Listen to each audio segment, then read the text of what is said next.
Hey guys, Sim Review here. I'm gonna start on the covens and the coven members.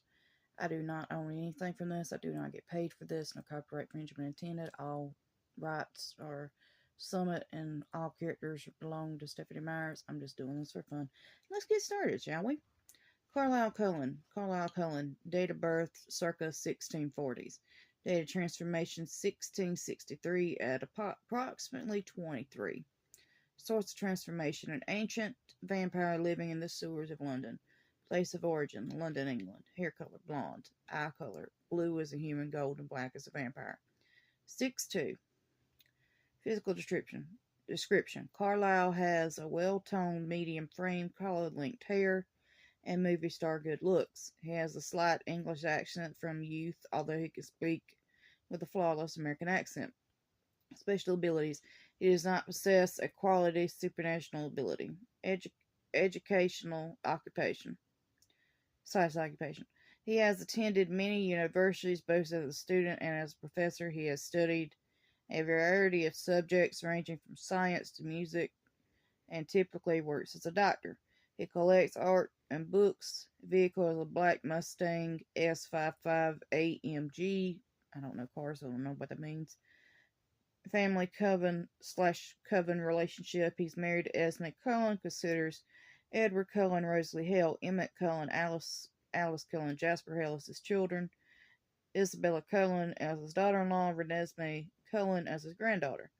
Personal history: Carlisle's father was his only family. His mother died giving birth to him. He had no siblings.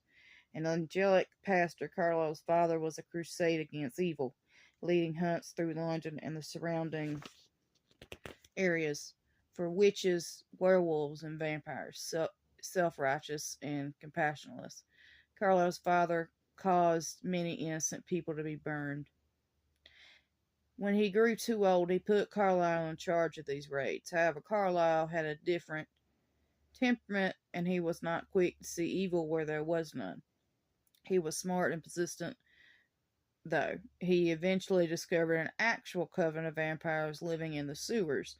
He gathered a group of hunters, waited for the darkness, suspecting that's when the vampires would come out. When a thirsty vampire did emerge, he attacked the hunters. 2 were killed, and Carlisle was wounded. Not knowing that anything infected by the monster would be burned, Carlisle hid in a nearby cellar during his transformation, and he never cried out despite the agony he felt. When it was finally over, he realized what he had become. He was horror-struck. He tried to destroy himself by jumping from great heights, attempting to drown himself. When these methods didn't work, he tried to starve himself to death. Newborn vampire's thirst was overwhelming, but Carlisle found the strength to resist. Months passed, and Carlisle, filled with self-loathing, kept to the loneliest places he could find. Places where he wouldn't stumble across a human. He understood his willpower and weakness. Red text: the vampires of this coven are very different from sewer dwellers of London. They were refined and cultured, and Carlisle admired their civility. Silvertree. Sorry, that's the word. Silvertree. One night, a herd of deer passed by. Crazed with thirst, Carlisle attacked without thinking. After feeding, he felt his strength and sense of self return.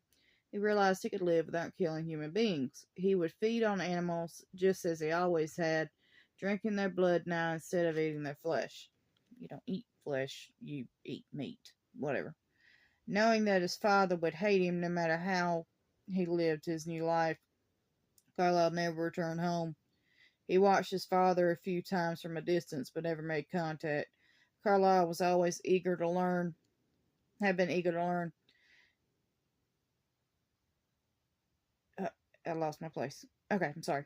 And now he had unlimited time. By night, he studied music and science and medicine in universities in Europe. During his travels, Carlisle encountered others of his kind. Most vampires Carlisle crossed paths with respond to his nature amicably.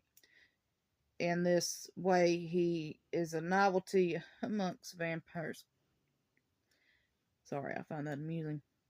While studying in Italy in the early 1700s, Carlisle was discovered by the Volturian ancient coven of vampires found by Aro, Caius, and Marcus. Or is it Caius? Anyway, the vampires of this coven were very different from the sewer dwellers of London. They were refined, cultured, and Carlisle admired their civility,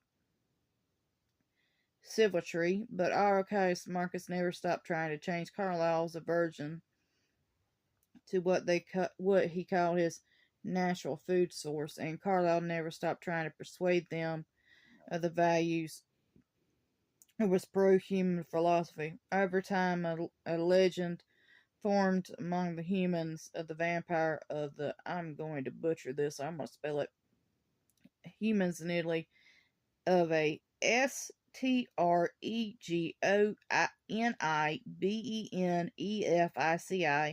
or good vampire, who was avowed enemy of the evil vampires, though Carlisle was always on friendly terms with the Volturi.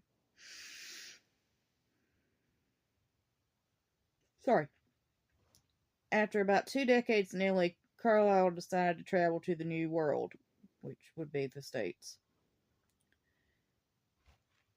He's grown increasingly lonely and longed to find another vampire who believed there was a life for them that didn't involve murder. Carlisle reached America. Things didn't change for the way he hoped. He didn't find other vampires like him. He was, however, beginning his career in medicine. He felt by saving human lives he could compensate for the measure of time for his existence for the existence of vampires. Carlisle could not risk more than a cordial acquaintance with his co-workers for fear of exposing what he was, and his forced in solitude and lack of intimacy pained him. So he began deliberately creating a companion. However, he was reluctant to steal his life away, as his has been stolen. For decades, he debated with himself on whether it was right or wrong to doom others to the life of vampires. The plea of a dying woman, Elizabeth Mason, helped him make his decision in 1918. Carlisle was working nights at the hospital in Chicago as an epidemic of Spanish influenza raged through the city. Elizabeth's husband died in the first wave of the epidemic. Elizabeth and her teenage son Edward managed to stay alive for a while longer. Carlisle was with Elizabeth on her last night. She begged him to save her son. Intriguing that Carlisle was Intuiting. I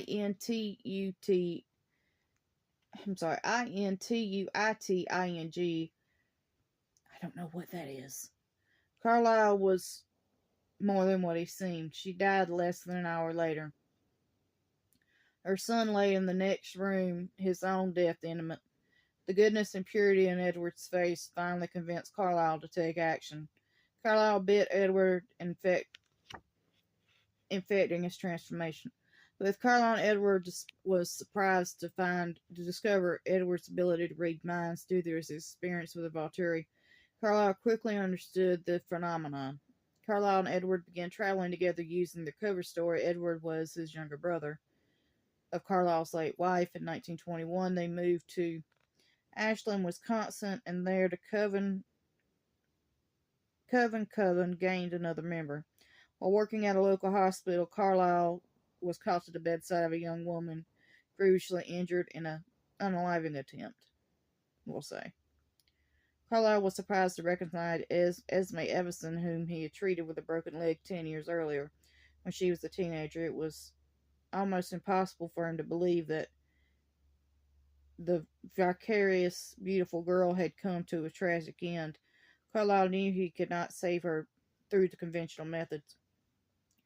Influenced by the memory of the happy girl Esme had been, Carlisle bit the dying woman and took her to his home he shared with Edward to wait for her transform to be complete. When it was over, Carlisle apologized for what he had done, but Esme was not unhappy with the situation. She remembered their first meeting, too, and was always considered Carlisle her ideal gentleman.